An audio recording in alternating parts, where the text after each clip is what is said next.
तो आइए आज के इस विश्लेषण में सीधे गोता लगाते हैं। आज हम एक ऐसे विषय पर चर्चा करने वाले हैं जो सच में रोंगटे खड़े कर देता है। हम बात कर रहे हैं भैरवपुर नाम के एक बेहद रहस्यमयी और सुनसान गांव की। वहां की पुरानी हवेली, आसमान में छाए काले बादल और सबसे बड़ी बात, वहां गूंजने वाली वो कदमों की खौफनाक आवाज। गांव वाले से बस एक नाम देते हैं, आहट। अब जरा सोचिए, क्या महज कदमों की एक आवाज, एक ऐसी आवाज जिसे पैदा करने वाला कोई दिखाई ही ना दे, पूरे के पूरे गांव को खौफ और पागलपन में धकेल सकती है? देखिए, इस विश्लेषण में हम ये साबित करने नहीं बैठे हैं कि भूत प्रेत सच में होते हैं या नहीं।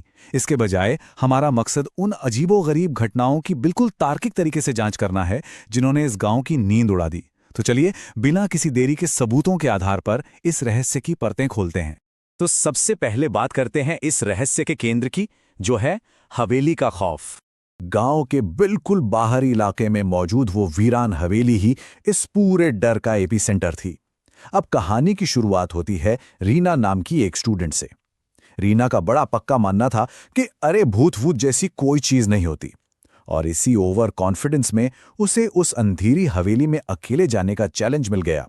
लेकिन टॉर्च की उस हल्की सी रोशनी में उसका सारा अविश्वास तब टूट गया जब उसे दीवार पर किसी और की परछाई दिखी, और फिर वो डरावने कदम जो धीरे धीरे उसके करीब आ रहे थे। लेकिन यह सिलसिला सिर्फ हवेली तक नहीं रुका। अब हम बात करेंगे उन गांव वालों की जो इसका शिकार हुए। अगर हम इस टाइमलाइन को ध्यान से देखें तो पता चलता है कि यह कोई आम घटना नहीं थी, बल्कि डर बहुत तेजी से फैल रहा था। वो अदृश्य शक्ति अब हवेली की दीवारों से बाहर आ चुकी थी।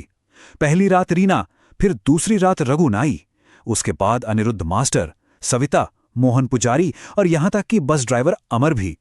मतलब गांव के हर वर्ग को एक एक करके निशाना बनाया जा रहा था। यह एक बहुत ही व्यवस्थित पैटर्न था।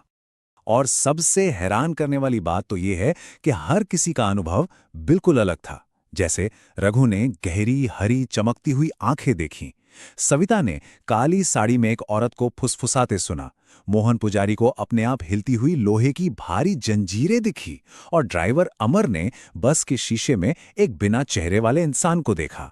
लेकिन इन सारे अलग अलग डरावने अनुभवों का अंत एक ही रोंगटे खड़े कर देने वाली चेतावनी पर होता था कि अब बचने का कोई रास्ता नहीं है। जाहिर है, जब मामला इतना गंभीर हो गया तो डीसीपी अरविंद ने इस केस की कमान संभाली। अब यहां दो बिल्कुल अलग विचारधाराओं का टकराव होता है। एक तरफ डीसीपी अरविंद का लॉजिक था, जो इन सब बातों को कोरा अंधविश्वास मान रहे थे, और दूसरी तरफ थी उस हवेली की सच्चाई। जब डीसीपी खुद वहां गए तो सीढ़ियों पर गूंजते वो भारी कदम और एक ना दिखाई देने वाले ठंडे स्पर्श ने उनके सारे लॉजिक को हिलाकर रख दिया। इसी अनुभव ने उन्हें हवेली के उस हिस्से की तरफ मोड़ दिया जहां कोई नहीं जाता था, तहखाना। और अब हम पहुंच गए हैं जांच के सबसे अहम मोड़ पर, रहस्यमयी तहखाना। आधी रात का वक्त था और रीना, अनिरुद्ध, अंकित और डीसीपी अरविंद उस तहखाने में उतरने के लिए तैयार थे। जरा उस घुटन भरे माहौल की कल्पना कीजिए। सबसे पहले उन्हें वो जंग लगा, भयानक बदबू मारता लोहे का दरवाजा खोलना पड़ा।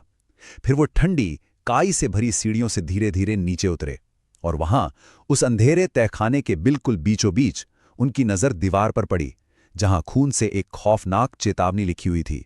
यहीं से सामने आता है ललिता का काला सच। सदियों से उस अंधेरे में दफन रहस्य आखिर सामने आ ही गया। वहां एक धुंधला सा साया उभरा और उसकी दर्द भरी आवाज गूंजी, मैं इस हवेली की मालकिन ललिता हूं, और इसी के साथ 100 साल पुराने एक भयंकर धोखे का पर्दाफाश हुआ। ललिता को उसके ही लालची पति ने उस तहखाने में जिंदा दफना दिया था, और उसकी आखिरी तड़प, उसकी वो अनसुनी चीखें ही वो आहट बन गई जो आज तक उस गांव को डरा रही थीं। तहखाने की दीवार पर जो खून से लिखा था वो महज कुछ शब्द नहीं थे, वो एक सदी पुराने धोखे से उपजा गुस्सा था। इसका सीधा सा मतलब था कि जो कोई भी इस आहट को सुनेगा उसका अंत तय है। ये कोई आम भूतिया साया नहीं था, बल्कि एक कभी ना मिटने वाला श्राप था। और यहीं से शुरू होता है इस कहानी का वो अध्याय जिसे हम अंतहीन श्राप कह सकते हैं। सच्चाई सामने आते ही अचानक तहखाना ढहने लगा और जांचकर्ताओं को जान बचाकर वहां से भागना पड़ा। अब इस खौफ को खत्म करने का बस एक ही रास्ता बचा था। एक हताश कोशिश के तहत पूरी हवेली को आग के हवाले कर दिया गया ताकि ललिता की आत्मा को शांति मिल सके। लगा कि चलो सब ठीक हो गया। लेकिन असली ट्विस्ट तो ये था कि कुछ ही दिनों बाद रीना के अपने ही कमरे में उन कदमों की आहट फिर से गूंजने लगी। तो इस पूरे विश्लेषण का सबसे अहम निष्कर्ष क्या निकलता है, वो ये कि ये अदृश्य शक्ति किसी ईंट पत्थर की इमारत तक सीमित नहीं थी। हवेली जल गई, लेकिन श्राप खत्म नहीं हुआ। आहट महज एक आवाज नहीं है, ये खौफ का वो साया है जो परछाई की तरह हमेशा हमेशा के लिए आपके पीछे चलता है। और आखिर में ये पूरा वाकया हमें एक बहुत ही गहरे सवाल के साथ छोड़ जाता है। क्या इतने भयानक धोखे और दर्द से पैदा हुए किसी श्राप को महज आग से जलाकर सच में नष्ट किया जा सकता है? क्या कुछ आवाजें और खौफ राख हो जाने के बाद भी जिंदा रहते हैं?